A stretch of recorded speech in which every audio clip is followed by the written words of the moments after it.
Hello, Joanne Andrus. I'm on a roll, so I'm making another video for cellos. This one is for the Danse Macabre that we're doing in advanced orchestra. And I'm hoping some beginners will learn this, but it is pretty challenging. There's a lot of slurs, lots of double stops, and lots of flats, as well as sharps. Okay, so one of the things that will help with this is understanding about flats.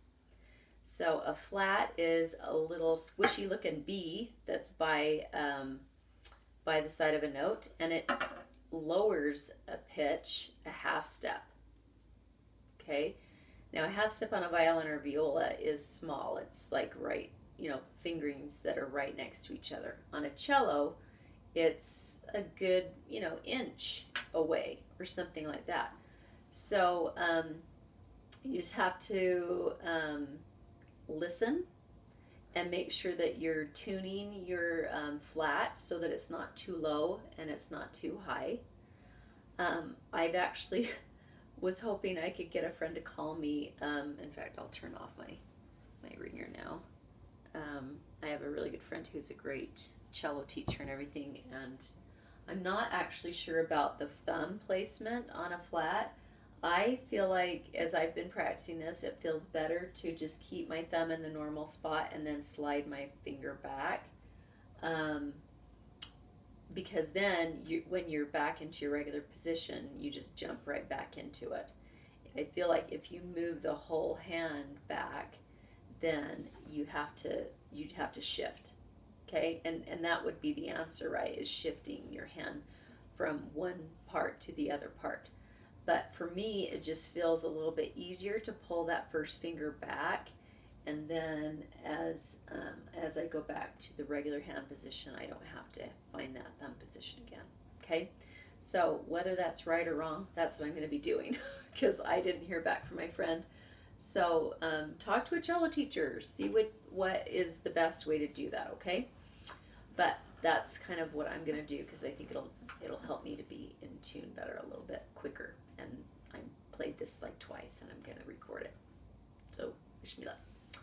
Okay, so this is a super fun song. There's mostly E flats, but there is a B flat that sneaks in there in measure 22. It's the end of the third line on this copy of the music.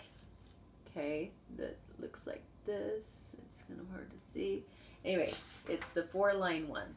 The 2-line one is the one that's in a book somewhere. And anyway, I just think this one's a lot easier to read because you don't have to do the first and second ending. So measure 22 is this measure with the B flat. Okay, so and then it comes right back into an F sharp. So there are F sharps that sneak in, but notice that on the second line, it's all F naturals. Okay, and then on measure 15, that's when we go to the F sharp. So you may want to put some little glasses at the end of each of those 2 lines so that the end of all of the 3 lines, because the first line, the tricky part going into the second line, is that you don't have the same rhythm anymore. You have 2 measures only of the ta ta ta ta ta ta ta ta. Then it just goes to quarter notes. Da ta ta ta ta ta pom. Okay. So you may need some glasses for the rhythm on the first at the end of the first line. You'll need glasses into the third line from the second line because of the F sharp. You'll need glasses third into the fourth line because you go right back into A, F sharp, D, okay, which is a D major arpeggio. Arpeggios are everywhere, okay? All right, so we're going to go ahead and, I'm just going to play this, and I'm going to play it at kind of a medium tempo. I don't think we'll ever go super fast on it. So if it is too fast, I kind of went on with my talking. So just adjust the settings if you need to, okay? And I'm actually going to wipe off my strings quickly. And if I don't, I end up regretting it because it doesn't sound as good. So, all right, here we go. So I'm finding my hand position. I'm pulling my first finger back.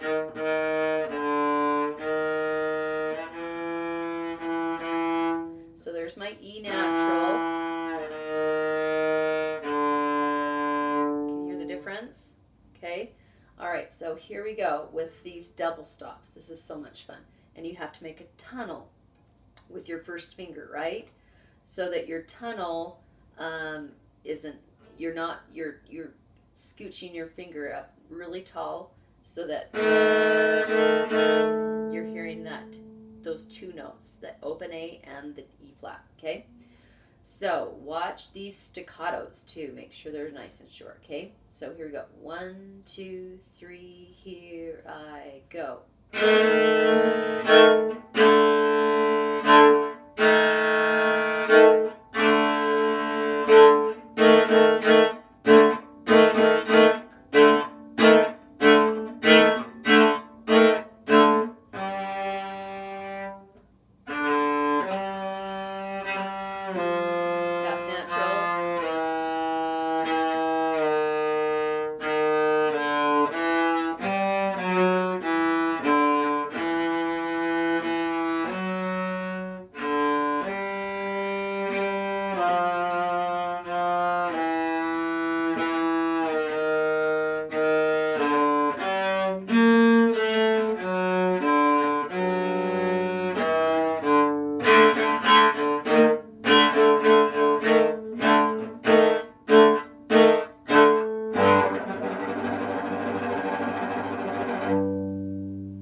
Fun.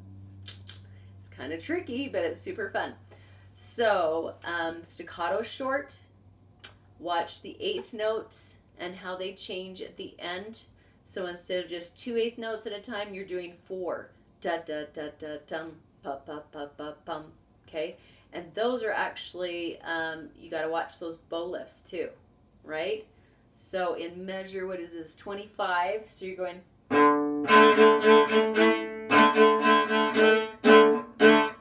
Okay, so you got to do those dum ba ba ba ba bum ba ba ba ba bum.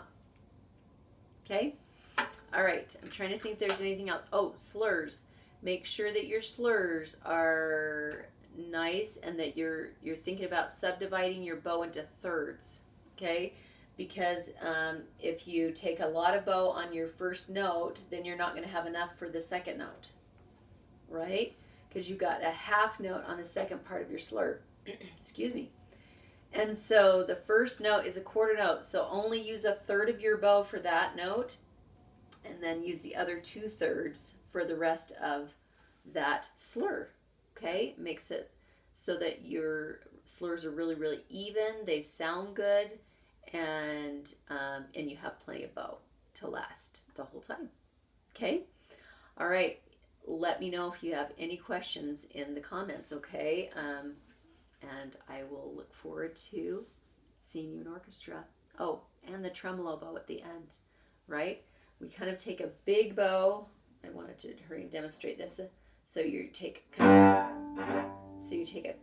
big bow, and then you're doing the shape. Okay, and a little sting at the end, just so it's exciting. Okay, all right, I'll let you go.